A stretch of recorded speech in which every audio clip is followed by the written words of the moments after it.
Bonjour à toutes et à tous, c'est Laurent des Joyeux Gribouilleurs. Bienvenue sur cette chaîne YouTube et plus particulièrement dans ce défi vidéo pendant lequel je vous explique pas à pas comment réaliser une planche de sketchnote, c'est-à-dire une planche qui mêle des visuels et des illustrations pour représenter de façon synthétique ce que vous voulez dire et faire passer vos messages de façon plus simple, plus efficace et aussi plus attractive. Alors si ça vous intéresse, je vous propose de ne louper aucune des prochaines vidéos en vous abonnant. C'est parti!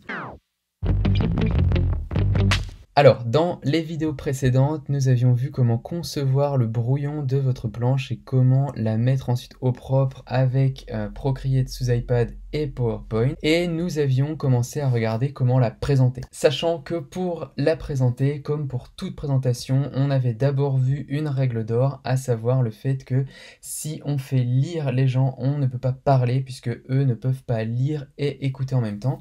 Et donc, nous avions vu comment faire une planche qui se lit, qui soit autoporteuse, c'est-à-dire qu'on puisse lire sans complément d'information. Et nous avions vu dans la vidéo précédente comment présenter une planche seule en évitant que votre auditoire ne commence à lire l'intégralité de la planche grâce aux animations et aux blocs que vous allez pouvoir faire apparaître successivement pour construire au fur et à mesure de vos commentaires votre planche. La question se pose maintenant de savoir comment est-ce que vous allez présenter dans le cas où vous n'avez pas qu'une seule planche, mais dans le cas où vous avez beaucoup de planches différentes, dans le cas où vous faites une présentation longue qui peut porter sur plusieurs sujets qui vont être rattachés à votre planche.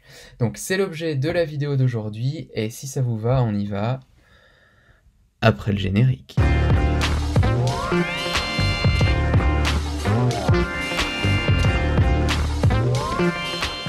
Alors, la question qui se pose derrière la vidéo d'aujourd'hui, c'est comment structurer une présentation longue et quel rôle va jouer votre planche dans cette présentation. Alors, pourquoi est-ce qu'on parle de ça? Parce qu'au final, il y a un risque pour les présentations longues qu'il n'y a pas pour la présentation d'une planche seule. Et ce risque, il est de potentiellement perdre son auditoire parce que, comme la présentation est longue, on couvre beaucoup de sujets différents et donc il pourrait être complètement normal au bout d'un moment que votre auditoire décroche et perde le sens de ce que vous voulez dire, où est-ce que vous en étiez, etc. Donc pour éviter ça, il est important de se poser la question comment aider notre auditoire à garder le cap. Et pour ça, nous allons tout simplement commencer par présenter à notre auditoire une image globale de ce dont on veut leur parler, cette image globale pouvant bien sûr être votre planche.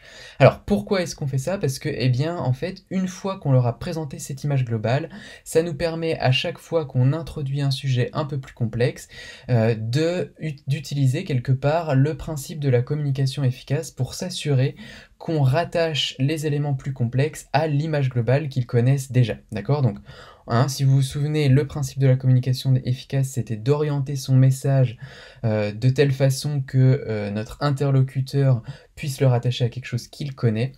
Et donc du coup, si vous arrivez à construire une image globale et à la présenter à vos interlocuteurs, à chaque fois que vous allez développer, eh bien en fait, il va falloir ramener ce développement, le raccrocher à cette image globale, et c'est ça qui va être en fait connu pour votre interlocuteur et qui va lui permettre de ne pas se perdre. Si on fait une analogie avec ce que je vous montre dans mes vidéos depuis le début de ce défi, en fait, il y a cette image que vous voyez en fait à chaque début de vidéo qui vous montre les 5+1 étapes de la communication efficace.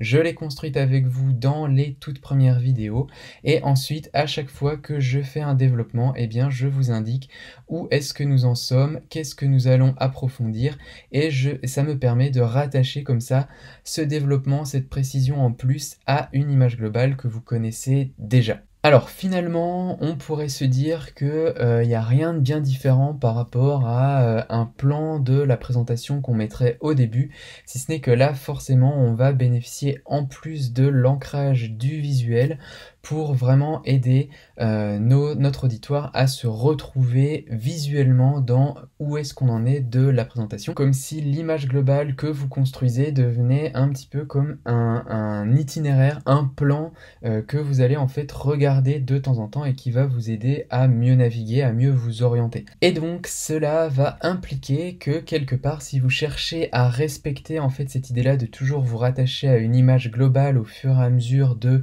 vos développements, de vos précisions, eh bien cela va induire que votre présentation va nécessairement se structurer du plus simple, du plus générique, de l'image globale vers des sujets qui sont de plus en plus spécifiques, de plus en plus précis, un petit peu comme un entonnoir. Et donc ça peut derrière se matérialiser de différentes façons. Par exemple, vous commencez par le cœur de votre message et ensuite vous apportez des précisions. Vous pouvez même garder en annexe des choses que vous allez montrer si jamais on vous pose la question. En tout cas, ce sera vraiment sur des sujets qui sont hyper spécifiques. Et de la même façon, on pourrait imaginer que vous présentez d'abord un cas général et ensuite vous allez présenter différents cas particuliers. Et à chaque fois que vous allez présenter un cas particulier, eh bien vous allez l'introduire à partir du cas général. Alors, vous vous rappelez, depuis le début de cette série de vidéos, je vous parle de cette planche que j'avais réalisée pour une avocate en droit social dans l'optique de présenter son activité. Imaginons maintenant que cette avocate en droit social soit par exemple professeure à l'université et qu'elle veuille enseigner à des étudiants en droit en quoi consiste le droit social. Elle pourrait tout à fait commencer en fait par leur montrer cette image globale là qu'ils pourraient garder en tête et ensuite chercher à préciser par exemple chacun des moments où elle peut intervenir. Donc par exemple, sur la conclusion du contrat, on pourrait imaginer que derrière, elle cherche à faire une planche, une autre planche ou une slide, juste sous PowerPoint, mais qui va être spécifique à cette étape-là, et pour laquelle elle va se reposer la question, ok, quelle est mon intention pour cette planche, quel est mon public cible, quel est le message clé que je veux faire passer. Alors bien sûr, là, si elle est professeure à l'université, on peut imaginer que son intention et son public cible ne changent pas. Toutefois, son message clé va sans doute changer. Et en tout cas, du coup, elle va pouvoir faire une autre planche ou une slide plus spécifique sur ce sujet-là, avant ensuite de revenir à cette image globale pour, par exemple, aborder le sujet d'après sur l'avis du contrat.